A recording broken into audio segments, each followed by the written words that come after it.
नमो नारायण। जय श्री हरि। कार्तिक महात्म्य श्रृंखला में आज के अंक में जानेंगे देवउठनी 11 को श्री हरि विष्णु को जगाने की विधि स्कंद पुराण और पद्म पुराण दोनों में किस प्रकार वर्णित है। पहले जानते हैं स्कंद पुराण में वर्णित ब्रह्मा जी द्वारा बताई विधि और उसके बाद पद्म पुराण में वर्णित महादेव जी द्वारा पुत्र कार्तिकेय को इस विषय में बताई गई सभी बातें।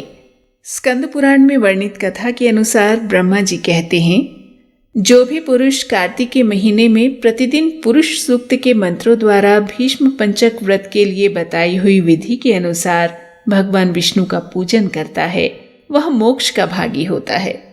जो कार्तिक में ओम नमो नारायणाय इस मंत्र से श्री हरि की आराधना करता है, वो नरक के दुखों से मुक्त होकर रोग शोक से रहित बैकुंठ धाम को प्राप्त होता है।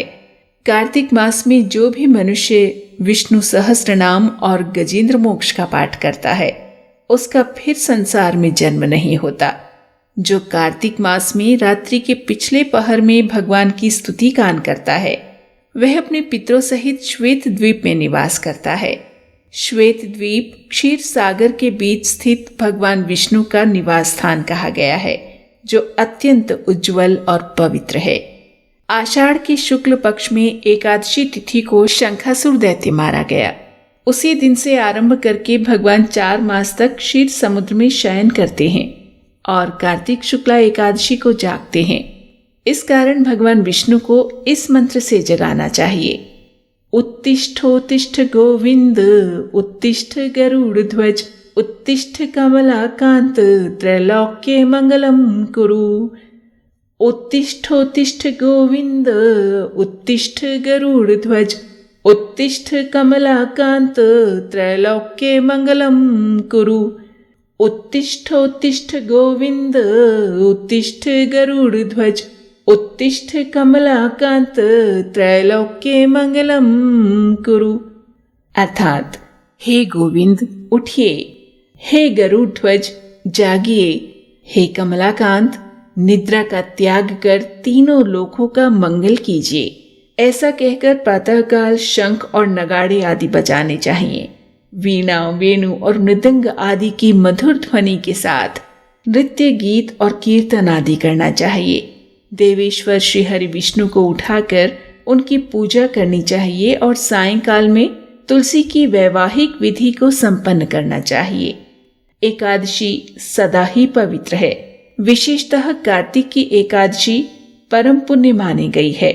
उत्तम बुद्धि वाला मनुष्य वृद्ध माता पिता का विधि पूर्वक पूजन करके अपनी स्त्री और भाई बंधुओं के साथ भगवान विष्णु के प्रसाद को ग्रहण करे।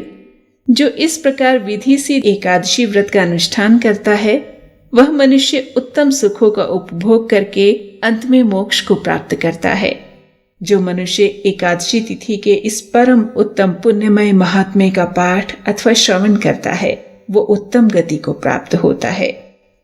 ये थी स्कंद पुराण में वर्णित ब्रह्मा जी द्वारा बताई गई विधि। अब जानते हैं पद्म पुराण में वर्णित महादेव जी द्वारा पुत्र कार्तिकेय को इस विषय में बताई गई सभी बातें। महादेव जी इस एकादशी का महात्म्य सुनाते हुए पुत्र कार्तिकेय को कहते हैं, ये पाप का नाश, पुण्य की वृद्धि करने वाली और तत्व चिंतन परायण पुरुषों को मोक्ष देने वाली है। समुद्र से लेकर सरोवरों तक जितने तीर्थ हैं, वे भी तभी तक गरजते हैं जब तक कार्तिक में श्री हरि की प्रबोधनी तिथि नहीं आती। प्रबोधनी को एक ही उपवास में सहस्त्र अश्वमेध और 100 राजसूय यज्ञों का फल मिल जाता है। इस चराचर त्रिलोकी में जो वस्तु अत्यंत दुर्लभ मानी गई है, उसे भी मांगने पर हरिबोधनी एकादशी प्रदान करती है। यदि हरिबोधनी एकादशी को उपवास किया जाए तो वह अनायास ही ऐश्वर्य, संतान, ज्ञान, राज्य और सुख संपत्ति प्रदान करती है। मनुष्य के किए हुए मेरु पर्वत के समान बड़े बड़े पापों को भी हरिबोधनी एकादशी एक ही उपवास से भस्म कर डालती है। जो प्रबोधनी एकादशी को स्वभाव से ही विधिपूर्वक उपवास करता है, वह शास्त्रोक्त फल का भागी होता है। प्रबोधनी एकादशी को रात्रि में जागरण करने से पहले के हजारों जन्मों की हुई पाप राशि रुई के ढेर की तरह भस्म हो जाती है। रात्रि में जागरण करते समय भगवत संबंधी गीत, वाद्य, नृत्य और पुराणों के पाठ की भी व्यवस्था करनी चाहिए। धूप, दीप, नैवेद्य, पुष्प, गंध, चंदन, फल और अर्घ्य आदि से भगवान की पूजा करनी चाहिए। मन में श्रद्धा रखकर दान देना और इंद्रियों को संयम में रखना चाहिए। सत्य भाषण, निद्रा का अभाव, प्रसन्नता, शुभ कार्य में प्रवृत्ति, मन में आश्चर्य और उत्साह, आलस्य आदि का त्याग, भगवान की परिक्रमा और नमस्कार, इन बातों का यत्न पूर्वक पालन करना चाहिए। प्रत्येक पहर में उत्साह और उमंग के साथ भक्ति पूर्वक भगवान की आरती उतारनी चाहिए। जो पुरुष भगवान के समीप एकाग्रचित होकर इन सभी गुणों के साथ उनका जागरण करता है, वह पुनः इस पृथ्वी पर जन्म नहीं लेता। जो धन का लालच छोड़कर इस प्रकार भक्ति भाव से एकादशी को जागरण करता है, वह परमात्मा में लीन हो जाता है। जो कार्तिक में पुरुष सूक्त के द्वारा प्रतिदिन श्री हरि का पूजन करता है, उसके द्वारा करोड़ों वर्षों तक भगवान की पूजा संपन्न हो जाती है।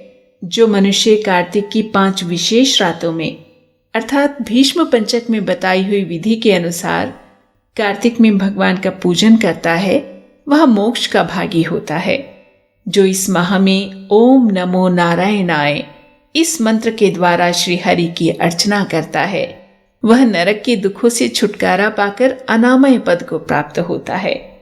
जो कार्तिक में श्री विष्णु सहस्त्र नाम और गजेंद्र मोक्ष का पाठ करता है, उसका पुनर्जन्म नहीं होता। उसके कुल में जो सैकड़ों हजारों पुरुष उत्पन्न हो चुके हैं, वो भी सभी विष्णु धाम को प्राप्त होते हैं। अतः एकादशी को जागरण अवश्य करना चाहिए। जो कार्तिक माह में रात्रि की पिछली पहर में भगवान के सामने स्तोत्र गान करता है, वह अपने पितरों के साथ श्वेत द्वीप में निवास करता है। जो मनुष्य कार्तिक शुक्ल पक्ष में एकादशी का व्रत पूर्ण करके प्रातःकाल सुंदर कलश दान करता है, वह श्री हरि के परम धाम को प्राप्त होता है। जय श्री हरि। ये थी पद्म पुराण में बताई गई वो सभी बातें जो महादेव भोलेनाथ शिव शंकर ने पुत्र कार्तिकेय को हरिबोधिनी एकादशी के विषय में बताई। कार्तिक महात्म्य की इस श्रृंखला का लाभ आप सभी अवश्य उठा रहे होंगे। इसी तरह जुड़े रहिए सनातन के साथ, सतत चलते दीप कलश के साथ। इसी तरह की शुद्ध और शास्त्रों में वर्णित जानकारी स्पष्ट तरीके से, बिना किसी खोट या कहीं बिना किसी अनावश्यक बात को मिलाए आप तक पहुंचाने के लिए दीप कलश यूट्यूब चैनल सदा तत्पर। जुड़े रहिए दीप कलश के साथ। जय श्री हरि, जय तुलसी माता, राधे राधे।